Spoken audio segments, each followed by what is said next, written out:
Good morning, everyone. I just came from a meeting that was so inspiring to me. A group of dedicated professionals who've been meeting together for, yes, today was their 600th daily meeting to talk about how we are dealing with the specter of gun violence. This was the Gun Violence Strategic Partnership brought together with federal, state, local resources and coming together at our state-funded crime analysis center here to really find out a way we can get our handle over the spike in violence and gun violence in particular. I wanted to talk to them about what we've already accomplished together thus far, and we'll talk about our new challenges. And we really have made a significant difference. When I took office 2 years ago, violence was spiking, particularly gun violence. Shootings were up, murders were up, and people really in our state felt unsafe. And there was this unease, this uncertainty, and I knew this had to change. I mean, I didn't need a memo to tell me that this was not going to be the status quo in the great state of New York any longer. So we took aggressive action, and what we did was we created the gun violence involved. We funded additional communities from $9 million to $35 million. I committed $347 million of state money, which we've continued every year, including this year, toward this. And I mentioned our crime analysis centers. We expanded them to be all throughout the state now, and we've processed more than 95,000 requests from local entities for us to use our data analytics and our professionals to help track the criminals, find them, and arrest them. And again, this morning, this is our 11th crime analysis center, and we have over 43 state-funded positions right here. This is, when I talk about funding state police, I'm operationally them all over where I need them, and this is one of the places we needed them the most. So we did this. We also developed cross-county lines, partnerships with other local officials, as well as other states. For the first time in our state's history, in our nation's history, I pulled together a consortium of all of our contiguous states to help us track the flow of illegal guns into our state, and it really made a difference. So we're making those changes. We also had to change the dynamic around bail. There were too many people that were committing these crimes that were being let out, so we had to change the standards back to what they had been, and I'm proud that we were able to achieve that finally last year. So look at what we've done. In the last couple of years, we've driven down gun violence by shootings by more than a third. I mean, this was the trend that was going upward. Now to be down by a third is extraordinary. In our jurisdictions where we give direct state funding, they're down 35% and down 38% in New York City. And again, kudos to NYPD and our partnership with them, and I want to thank them for all they do. Murders are way down. We also had New York has the fourth lowest firearm-related mortality rate in the nation. Murder rates much lower than other states. So I want people to remember these statistics, because the narrative that's out there is this is not the case. So facts will always drive where I come from, and I'm not saying we're spiking the football, despite a very interesting Super Bowl. I really didn't care who won. I digress. We're not done. We're not done. But what a difference. What a difference this investment, this energy, this focus has made. It's quite extraordinary. So as we come roaring back and making sure that people are physically safer, there's also something else that's going on out there. There's an unease when people start to see, they go into a grocery store or a drugstore and people are taking things off the shelves, and the toothpaste is locked up, and it's such a hassle to buy it again. And so people are saying, well, I'll just forget that, I'll just buy it online. And what that does to our city core when you start losing the businesses because people are just saying we can't do this any longer. That's what's been happening over the last couple of years, and really triggered by the pandemic once again. And what I've said, just like we did with gun violence, I know that we can employ the same strategies, bring the smart people together, forming coalitions, giving resources, changing the laws. We can do this, exactly what we did with gun violence, drive it down. We can do this when it comes to retail theft. And that is the commitment I've made to all the individuals who are here, and I want to thank them for joining me. We have our district attorney, Melinda Katz, who will be delivering remarks. I want to thank her for being on the front line of prosecutions and sending a message that you will not get away with this in her county, her borough of Queens, and I want to make sure that everyone else follows that. So I want to give her a round of applause for joining us here today. Also joined by Our new superintendent, but not new to the state police, Stephen James, has been a lifer with our state police. He knows all the capabilities, he knows all the potential, and how we are reshaping the state police, because my vision has always been the state police responsibility is to deal with any crisis, any problem throughout the entire state of New York. No task is too small, no task is too big. So we've gone from a force of people that were focused in specific areas, and I've expanded it dramatically. And under your leadership, we're going to do even more. So thank you for saying yes and joining our team as well, our Superintendent, Stephen James. Melissa O'Connor, New York State Retail Council, I want to thank her for just always reminding us in government that there are people out there, human beings who put their whole life's earnings and their vision into sometimes a small business, just like my mom did with her little flower shop. And it's everything they believe in. They miss all the holidays with families. They're out there working so hard. And you know what happens? When something like this happens, they feel like no one's supporting them. They're out there on their own. And you have been a strong voice. And Melissa, because of you and your effort and your members, believing in us to help solve this problem together, we're going to make a real difference. So let's give a round of applause to Melissa O'Connor. Nayeli De Jesus, the coalition, created a coalition of various shops and stores who are working together as well. I want to thank her for her support for all we're doing here. And it's that coalition on this side as well as with law enforcement, we're going to make a difference. So let's talk about how we're going to do this and what we're facing. From 2017 to 2023, larceny offenses rose by more than 50% here in the city. Other crimes going down, people starting to feel a little good until you go into a store. And to have retail crimes going up, larceny going up 50%, and outside the city, this is in the city, outside the city, rest of state, the numbers are about what they were during the pandemic. So there's been a dynamic here focused on New York City in particular. I'm not saying it doesn't exist elsewhere. I'm just saying we're not seeing the spike the way we have here in New York. So we're back to pre-pandemic levels outside of New York City. But if you've ever worked in retail in the city, and I want to recognize Stuart Applebaum for representing the retail workers here, and also Kathy Wild from the partnership who represents the larger entities. And together, they're on the front lines. Their members are on the front lines of this. The large businesses, the small businesses, and the stress on someone going to work every day, working in retail, it's off the charts. I've spoke to individuals. They should not have this level of anxiety to go into what at one time was a pretty safe job. You know, they're not firefighters, not police officers. This was always a pretty safe job, and it should always be. But now to not know whether someone coming in the door is going to do them harm or knock them over and sweep the shelves and you know, sometimes the shooting, sometimes the knifing, it's got to stop. We have to protect them. We have to protect these workers and send a message that there are consequences when you touch one of these individuals who's exposed, who's out there providing a service, for gosh sakes. And so that's what's top of mind for us as well. So to Kathy Wild and Stuart Applebaum, I want to thank both of you for championing this cause with us as well. And you know, we see the neighborhood bodegas having to hire security guards. They don't have extra money for this. They don't have the money.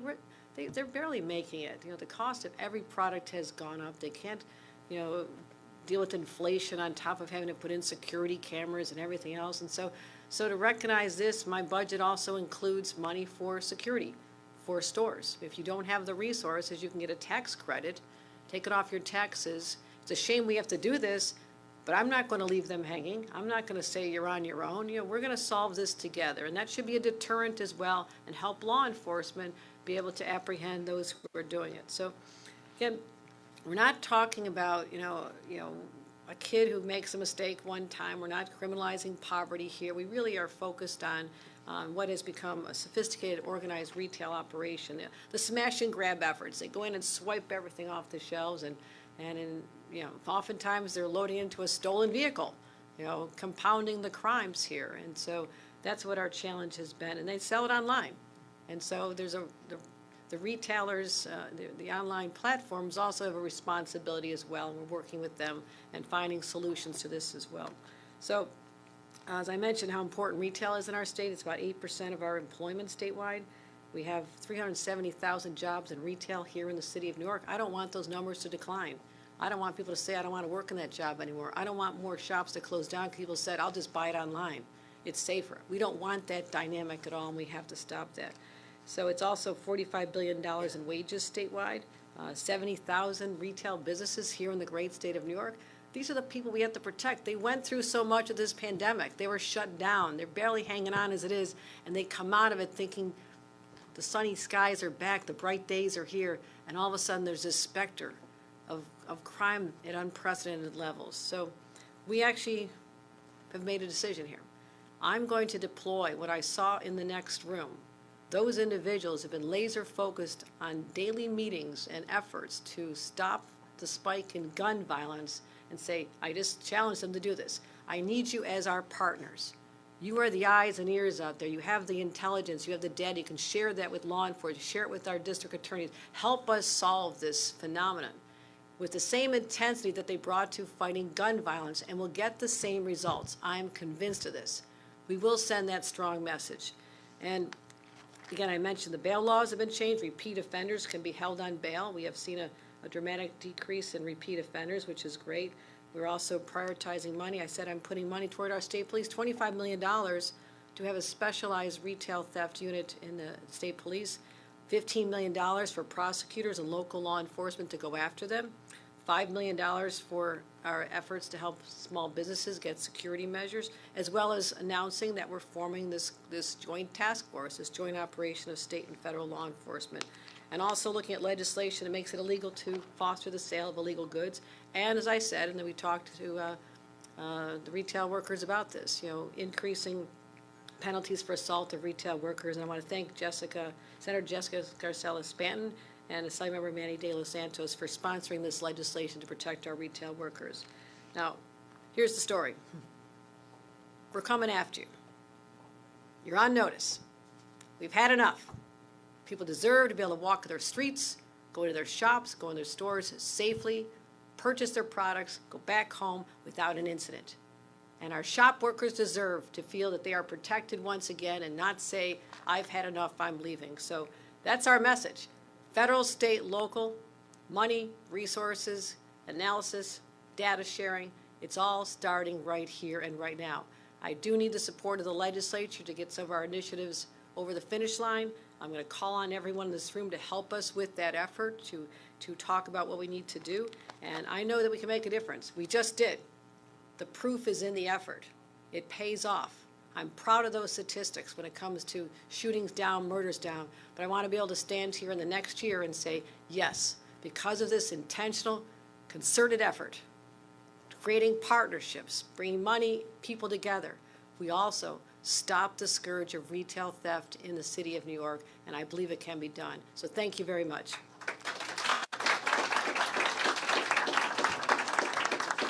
With that, I'd like to bring up District Attorney Melinda Katz. Thank you, Governor, and thank you for your laser focus when it comes to crime, when it comes to gun violence, when it comes to the murder rate in the city of New York, and when it comes to retail theft and all of the issues that we are dealing with. So, as the governor said, the numbers are down for murder and shootings in New York City, 11% citywide. The numbers are down for murder, 39% in Queens County. The numbers are down 25% citywide for shootings, 37% in Queens County. But this is the real deal. As the governor stated, someone goes into a store. You go into Rite Aid, you want CVS, I don't want to start naming stores because that's how I get in trouble. You go to drugstores, you go in, you push a button because now the toothpaste is behind a counter. You push the buttons, it goes over the loudspeaker, the worker comes, they open it, they have to wait for them, they open the lock, they get you your product. Then you got to go wait online to pay your bill. And you're standing there waiting online to pay your bill. Someone comes in with a knapsack, someone comes in with a duffel bag or a basket, comes in, clears the shelf off, and walks out. You're still waiting to pay your bill. So I can tell you that crime is down. I can tell you that shootings are down. I can tell you that murders are down. But when you've just witnessed that in your local drugstore, crime is at 100%. And that's the problem. That doesn't give people a lot of confidence in our system. And that's what we're doing here today. That's why the governor has called us all together. And in Queens, several years ago, a few years ago now, we created the Merchant Business Improvement Program in combination with the NYPD. And what does that do? The program works as follows. Interested businesses register, so retail stores will register with their local precincts through the precinct's neighborhood officers. They'll call up, they'll register their store, and then they are given what's called, when they come into a store, and if someone is bothering the workers, if someone was just arrested for petty larceny and then comes back again, the police department now will issue what's called a trespass affidavit in the borough of Queens County. This initiative is about sending a message to the individual who's harassing the employees, who has come back after being arrested for retail theft, or comes back after being arrested for robbery. That trespass affidavit is given to the individual on body cam by the NYPD. And it's different than being given a warning by the retail store. It's different than being given a warning by a security guard. Now you have a cop who's giving you a trespass affidavit, and what that trespass affidavit says is we are revoking your privilege to being in our store. We are revoking that privilege. And if you come back here, you'll be arrested. And that allows a few things. Number one, a mother should be able to go to a store with her child and not be bothered and harassed. A retail worker should be able to go home to their family at the end of the day without feeling humbled or humiliated because people are walking in and out of their stores. Should be able to go home without occurring any violence. This is a program that allows us to give people a second chance while still arresting for shoplifting, stealing, or robbery or assault in that store. So far in Queens County, 318 businesses have registered for the initiative. 329 people have been served with trespass affidavits. Out of those 329 individuals, only 22 people came to the same store. Only 22 people came back and were arrested because they violated the trespass affidavit. And that means 307 people got the message. And that's an important start for the state. And the governor mentioned that we are holding people now accountable on their second or third time. And that is true. The bail laws changed about a year ago. We thank the governor, we thank the legislature for changing those laws. Those are harm on harm laws. That means that it allows a prosecutor to recommend bail for offenses that are otherwise not bail eligible as a result of recent bail reforms because they are continuing, because they are recidivist, because they come back the second time after having an open case. Very important change in the laws last year. So thank you, Governor, for that. So I'm here today just to show support for our governor, for the work that she is doing in trying to tackle retail theft. I think these are great initiatives statewide.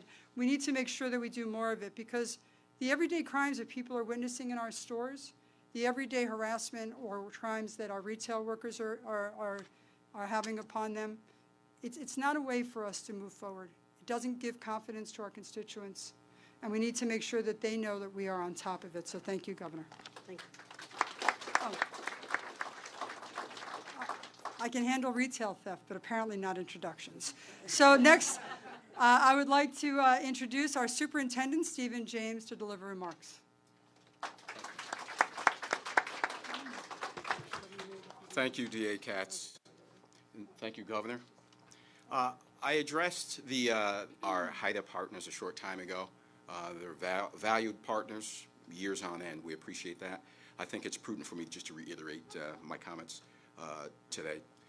Just to give you some background, 2021 was the most violent year over the past 2 decades compared to the historical lows of 2019. Shootings were up 101% in New York City, 81% outside of New York City.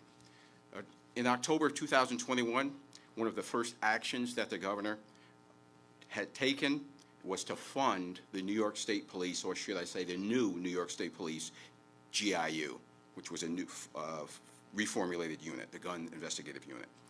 A few months after that, she launched the first in the nation interstate and intrastate gun trafficking task force. Since then, the governor has increased the New York State Police headcount by 650 people. Thank you, Governor. That amounts to 13% in personnel. The New York State Police has certainly responded for the governor's call for action. We've seized 175% more illegal guns in 2023 than prior to the pandemic, 2019. We have partnered with 25 jurisdictional statewide agencies where we have crime stabilization units, CSUs.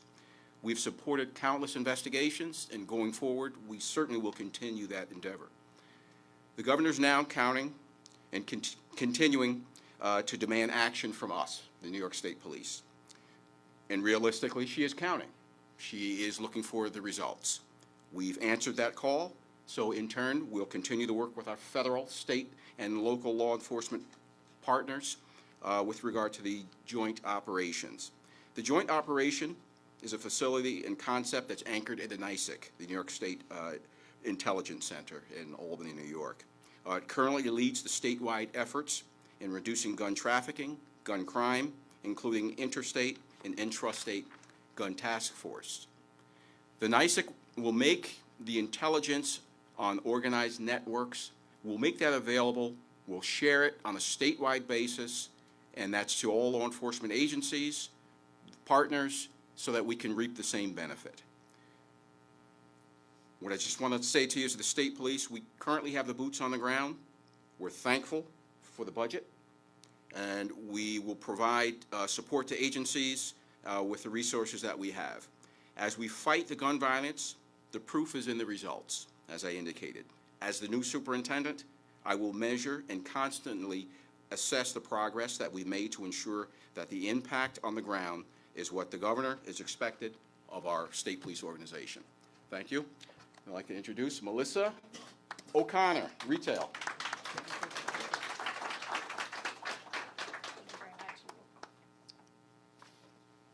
Thank you, Governor Hochul, and Superintendent James and District Attorney Katz for convening this event to discuss an issue that has been presented significant, if not unprecedented, challenges to retailers in New York State for far too long.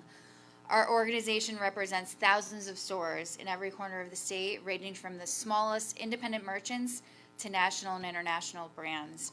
I can tell you that addressing organized retail crime and habitual retail theft is a top priority that requires immediate attention with our partners in state and local government. For context, retail establishments in New York lost $4.4 billion in revenue as a result of theft in 2022. The same study noted that the state of New York lost $176 million in retail sales tax dollars due to theft, revenue that certainly could have been appropriated to other state-funded programs and services. The financial loss to merchants investing in the state is stunning, of course, but this is not our primary focus when discussing the issue with leaders in New York. Our priority is the safeties of our consumers, employees, as 88% of retailers report that shoplifters are somewhat more or much more aggressive and violent compared with 1 year ago. The challenges presented by retail theft activity do not stop at the threshold of a retail store. Community safety is also an important consideration as we continue to examine the issue and meaningful solutions. Retailers have reported that theft and violence have resulted in a reduction of specific store operating hours, reduced product selections, and even closure of certain store locations. It is clear that the impact of retail theft and related crimes on local communities is real and significant. Over the past several months, our industry has hosted meetings with countless of stakeholders, many of whom are in the room today. The executive, mayors, district attorneys, state and local lawmakers, local chambers of commerce, business improvement districts, and law enforcement, just to name a few. It is abundantly clear, based on those conversations, that a thoughtful, comprehensive response is required in short order. I want to thank Governor Hochul for taking the time to listen to the concerns of the Retail Council and small business owners over the past several weeks. We strongly and actively support the specific initiatives outlined in the executive budget proposal, as we have prioritized many of these concepts for quite some time. We strongly support the governor's proposals, which include interagency coordination at the state and local level and related funding, which is absolutely critical to identify emerging trends and habitual offenders.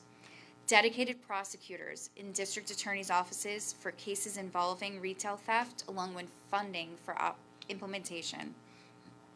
The allocation of $25 million in new funding to deploy a dedicated state police team to build cases against organized retail theft rings and create a new state police enforcement unit dedicated to this process and purpose. It's important to note, too, that a similar approach was taken in California, which increased proactive organized retail crime investigations and operations by over 310%, recovering 187,000 items stolen from retailers directly. We also support the allocation of $5 million in state funding to build the capacity of local law enforcement efforts to combat retail theft. Finally, we strongly support legislation to increase penalties for the assault of retail workers, along with the creation of a commercial security tax credit for small businesses. This comprehensive approach is necessary to address the challenges facing stores that invest in New York communities and the employees who witness retail crimes far too often. In my conversations with state lawmakers who represent myriad parts of the state, from Buffalo to the Bronx, they have acknowledged legislative action must happen in 2024. On behalf of retailers located in every district throughout New York, we respectfully urge leaders in both houses to include and support the governor's retail theft prevention plan in their one House budget proposals in March. Thank you.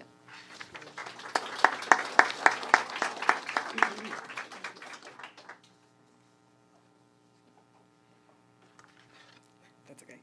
Good morning, everyone.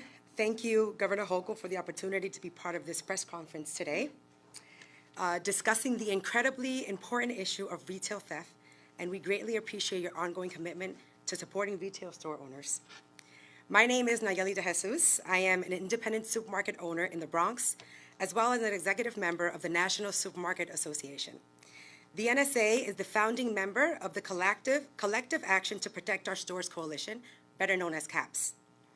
And we are a statewide campaign with members representing independently owned supermarkets, bodegas, local mom and pop retail stores, and several businesses, improvement districts, and chambers of commerce across New York City's 5 boroughs and the state.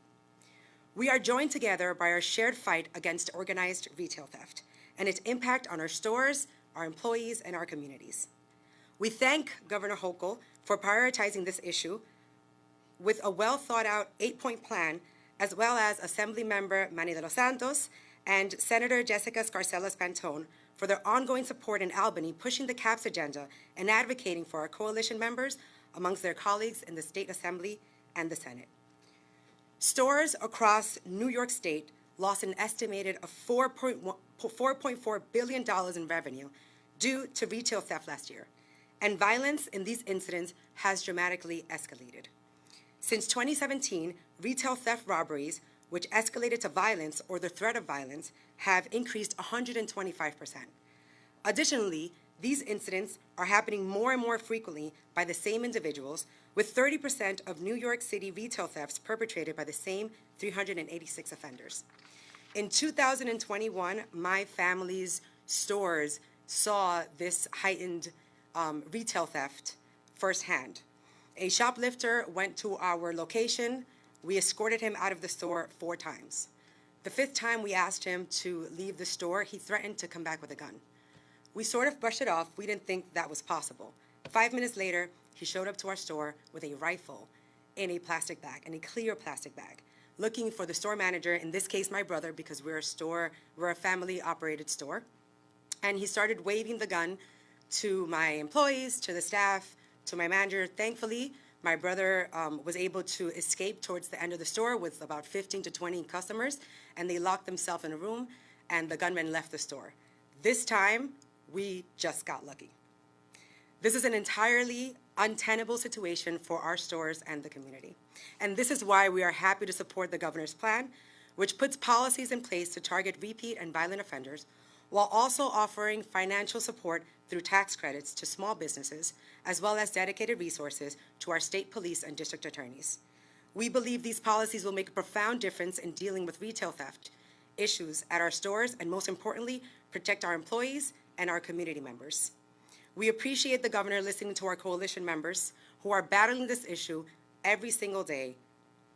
We hope the legislature will support our governor's plan and the bills in the front of the legislature addressing the issues we see each day in our stores. It is essential that we protect our small businesses, our supermarkets, and everyday New Yorkers, while also providing our law enforcement agencies with the tools and resources necessary to do their job. Again, thank you, Governor Hochul and our Albany supporters for your continued efforts to tackle retail theft, particularly repeat and violent retail theft. We look forward to continuing our work with the governor's office and the state legislature to see this plan over the finish line, which will better protect our employees, community members, and our stores. Thank you all for coming.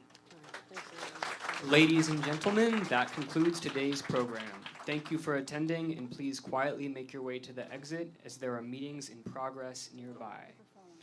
Once again, ladies and gentlemen, that concludes today's program. Thank you for attending, and please quietly make your way to the exit as there are meetings in progress nearby.